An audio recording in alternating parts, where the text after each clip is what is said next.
اللانش بوكس بقى بمناسبة يعني ان المدارس قربت وفي مدارس فعلا ابتدت. ازاي اشتري لانش بوكس، انهي نوع افضل، علب التلاجة، ازايز المية، اشتري اصلا البلاستيك اللي انا هحط فيه اكل ازاي. خلينا نكون متفقين كده ان احنا عندنا انواع من البلاستيك. البلاستيك واحنا بنشتريه هنلاقي في كده مثلثات ورموز مكتوبة على البلاستيك. اول حاجه لازم اخد بالي ان البلاستيك مكتوب او موجود عليه علامه الشوكه والسكينه، ده معناه ان هو فود جريد او البلاستيك ده مخصص ان انا احط فيه اطعمه. فاول حاجه ان انا هجيب بلاستيك فود جريد.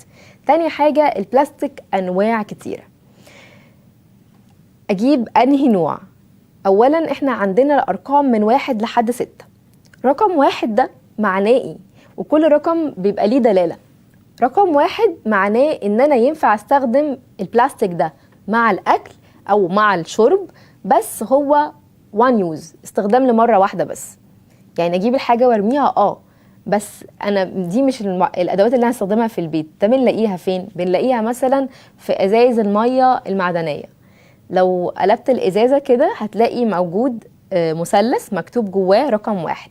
معناها ان انت حضرتك ما تشتري ازازة المية دي وشربنا المية اللي فيها هتترمي، مش هينفع نعيد استخدامها ونبدأ نحطها تاني ونحطها في التلاجة ونبدأ الازازة دي تكمل معانا طول حياتنا.